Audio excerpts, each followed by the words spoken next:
ओम शांति। सुनते हैं 22 मार्च 86 के अव्यक्त बाप दादा के मधुर महावाक्य। आज की मुरली का टाइटल है सुख शांति और खुशी का आधार पवित्रता। आज की मुरली में बाबा ने हर एक बच्चे के अंदर क्या दृढ़ संकल्प है, दूसरा कौन से 5 सव की नॉलेज बाप दादा ने बच्चों को प्रदान की है, तीसरा सारे विश्व के आगे कौन सी बात आप बच्चे चैलेंज करते हो, लास्ट बेगमपुर के बादशाहों की कौन सी बात न्यारी है। तो सुनते हैं 22 मार्च 86 की मुरली। सुख शांति और खुशी का आधार पवित्रता। आज बाप दादा अपने चारों ओर के सर्व होलीनेस और हैप्पीनेस बच्चों को देख रहे हैं। इतने बड़े संगठित रूप में ऐसे होली और हैप्पी दोनों विशेषता वाले इस सारे ड्रामा के अंदर और कोई इतनी बड़ी सभा व इतनी बड़ी संख्या हो ही नहीं सकती। आजकल किसी को भल हाईनेस व होलीनेस का टाइटल देते भी हैं, लेकिन प्रत्यक्ष प्रमाण रूप में देखो तो वह पवित्रता महानता दिखाई नहीं देगी। बाप दादा देख रहे थे इतनी महान पवित्र आत्माओं का संगठन कहाँ हो सकता है।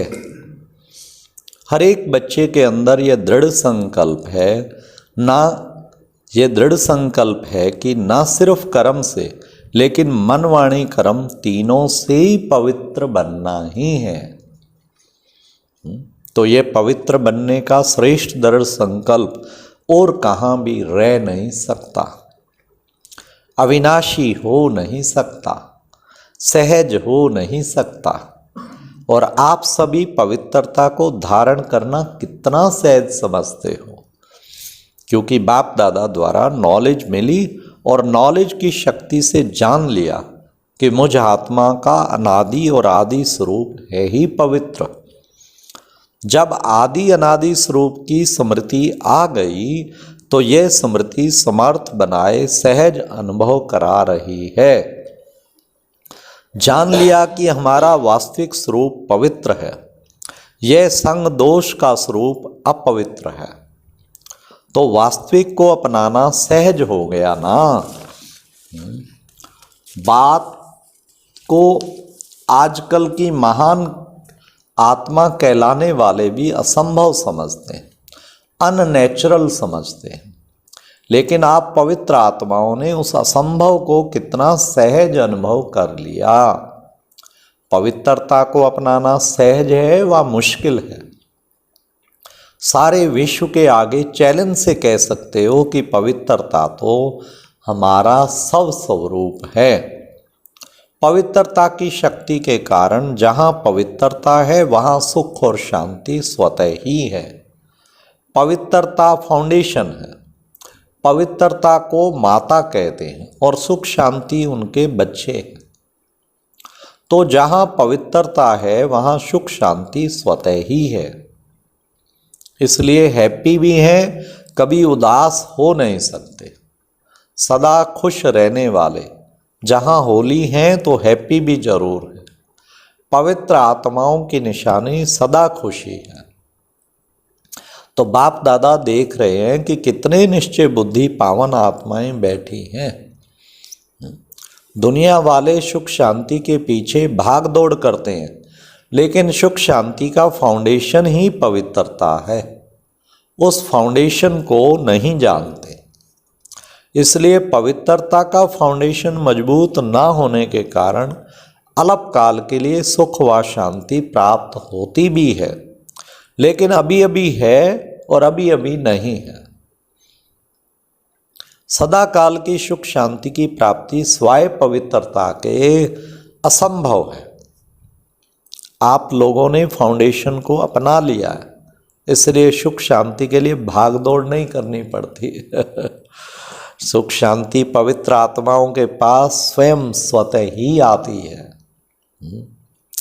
जैसे बच्चे माँ के पास स्वतः ही आ जाते हैं ना, हाँ, तो कितना भी अलग करो फिर भी माँ के पास जरूर आएंगे। तो सुख शांति की माता है पवित्रता। कितना सुंदर बात बाबा ने कही। हाँ, ऑटोमेटिकली दूर भी करो तो भी नहीं, वो स्वतः ही आएंगे सुख शांति तो, क्योंकि हमने पवित्रता माता को अपनाया हुआ है। बस पवित्रता अगर बीच में कहीं भी कमी आई फिर सुख शांति दूर भाग जाएगा। सुख शांति सदा तब रहेगा जब प्योरिटी पूरी 100% होगी। जहाँ पवित्रता है वह सुख शांति खुशी स्वतः ही आती है। तो क्या बन गए? बेगमपुर के बादशाह। इस पुरानी दुनिया के बादशाह नहीं, लेकिन बेगमपुर के बादशाह। यह ब्राह्मण परिवार बेगमपुर अर्थात सुख संसार है। तो इस सुख के संसार बेगमपुर के बादशाह बन गए। हिज हॉलीनेस भी होना। आज ताज भी है, तख्त भी है, बाकी क्या कमी है? कितना बढ़िया ताज है, लाइट का ताज, पवित्रता की निशानी, और बाप दादा के दिल तख्त नशीन भी हो। तो बेगमपुर के बादशाहों का ताज भी न्यारा और तख्त भी न्यारा है। बादशाही भी न्यारी तो बादशाह भी न्यारे हो। आजकल की मनुष्य आत्माओं को इतनी भाग दौड़ करते हुए देख बाप दादा को भी बच्चों पर तरस पड़ता है। कितना प्रयत्न करते रहते हैं। प्रयत्न अर्थात भाग दौड़, मेहनत भी ज़्यादा करते, लेकिन प्राप्ति क्या? सुख भी होगा तो सुख के साथ कोई ना कोई दुख भी मिला हुआ होगा, और कुछ नहीं तो अल्पकाल के सुख के साथ चिंता और भय, ये दो चीज़ें तो हैं ही हैं। तो जहाँ चिंता है वहाँ चैन नहीं हो सकता, जहाँ भय है वहाँ शांति नहीं हो सकती। तो सुख के साथ ये दुख अशांति के कारण हैं ही हैं, और आप सबको दुख का कारण और निवारण मिल गया। अभी आप समस्याओं को समाधान करने वाले समाधान स्वरूप बन गए हो ना। समस्याएं आप लोगों से खेलने के लिए खिलौने बनकर आती हैं, खेल करने के लिए आती हैं, ना कि डराने के लिए। घबराने वाले तो नहीं हो ना। जहाँ सर्व शक्तियों का खजाना जन्म सिद्ध अधिकार हो गया तो बाकी कमी क्या रही? भरपूर हो ना। मास्टर सर्वशक्तिवान के आगे समस्या कोई नहीं। हाथी के पांव के नीचे अगर चींटी आ जाए तो दिखाई देगी क्या? तो ये समस्याएं भी आप महारथियों के आगे चींटी के सवाल। वाह वाह वाह। खेल समझने से खुशी रहती, कितनी भी बड़ी बात भी छोटी हो जाती।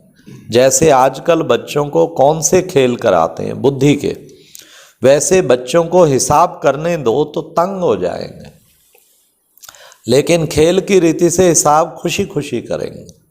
तो आप सबके लिए भी समस्या चींटी समान है ना। जहाँ पवित्रता सुख शांति की शक्ति है वहाँ स्वप्न में भी दुख शांति की लहर आ नहीं सकती। शक्तिशाली आत्माओं के आगे ये दुख और अशांति हिम्मत नहीं रख सकती। और आगे आने की पवित्र आत्माएं, सदा हर्षित रहने वाली आत्माएं सदा स्मृति में रखो।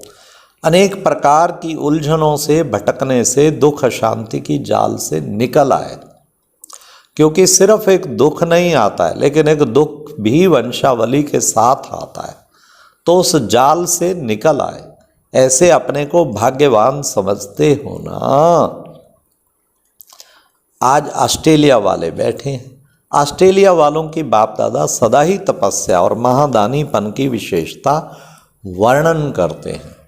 सदा सेवा की लगन की तपस्या अनेक आत्माओं को, आप तपस्वी आत्माओं को फल दे रही है। धरनी के प्रमाण विधि और वृद्धि दोनों को देख बाप दादा एक्स्ट्रा खुश है। ऑस्ट्रेलिया है ही एक्स्ट्रा ऑर्डिनरी। त्याग की भावना सेवा के लिए सभी में बहुत जल्दी आती है। इसलिए तो इतने सेंटर्स खोले हैं। जैसे हमको भाग्य मिला है ऐसे औरों का भाग्य बनाना है। दृढ़ संकल्प करना यह तपस्या है। तो त्याग और तपस्या की विधि से वृद्धि को प्राप्त कर रहे हैं। सेवा भाव अनेक हद के भाव समाप्त कर देता है। यही त्याग और तपस्या सफलता का आधार बना है, समझा। संगठन की शक्ति है, एक ने कहा दूसरे ने किया। ऐसे नहीं कि एक ने कहा दूसरा कहे, यह तो हो ही नहीं सकता। इसमें संगठन टूटता है। एक ने कहा दूसरे ने उमंग से सहयोगी बन प्रैक्टिकल में लाया, यह है संगठन की शक्ति। पांडवों का भी संगठन है, कभी तू मैं नहीं, बस बाबा बाबा कहा तो सब बातें समाप्त हो जाती। खिटखिट होती है तू मैं, मेरा तेरा मैं। बाप को सामने रखेंगे तो कोई भी समस्या आ नहीं सकती। और सदा निर्विघ्न आत्माएं तीव्र पुरुषार्थी से उड़ती कला का अनुभव करती हैं। बहुत काल की निर्विघ्न स्थिति मजबूत स्थिति होती है। बार बार विघ्नों के वश जो होते हैं उनका फाउंडेशन कच्चा हो जाता है। और बहुत काल के निर्विघ्न आत्माएं फाउंडेशन पक्का होने के कारण स्वयं भी शक्तिशाली, दूसरों को भी शक्तिशाली बनाती है। कोई भी चीज टूटी हुई चीज को जोड़ने से वह कमजोर हो जाती है। बहुत काल की शक्तिशाली आत्मा, निर्विघ्न आत्मा अंत में भी निर्विघ्न बन पास विदानर बन जाती है, फर्स्ट डिवीजन में आ जाती है। तो सदा यही लक्ष्य रखो कि बहुत काल की निर्विघ्न स्थिति का अनुभव अवश्य करना है। ऐसे नहीं समझो विघ्न आया मिट तो गया ना, कोई हर्जा नहीं, लेकिन बार बार विघ्न आना और मिटाना, इसमें टाइम वेस्ट जाता है, एनर्जी वेस्ट जाती है। वे टाइम और एनर्जी सेवा में लगाओ तो एक का पदम हो जाएगा। इसलिए बहुत काल की निर्विघ्न आत्माएं विघ्न विनाशक रूप से पूजी जाती हैं।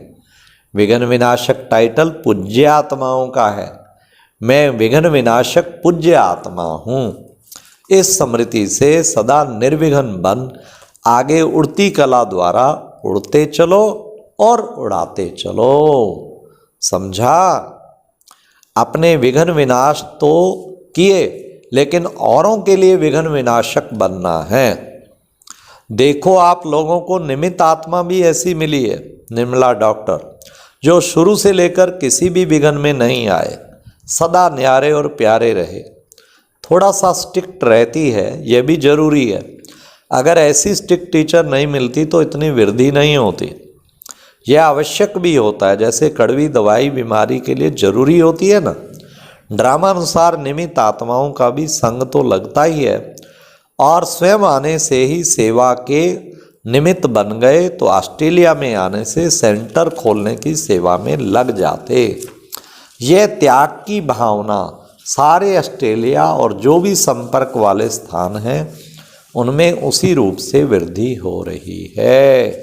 अच्छा, बाप दादा का बहुत बहुत याद प्यार और नमस्ते। ओम शांति। ये एक प्रेरणादायक वीडियो है, जरूर देखें, कोई भी मिस न करे।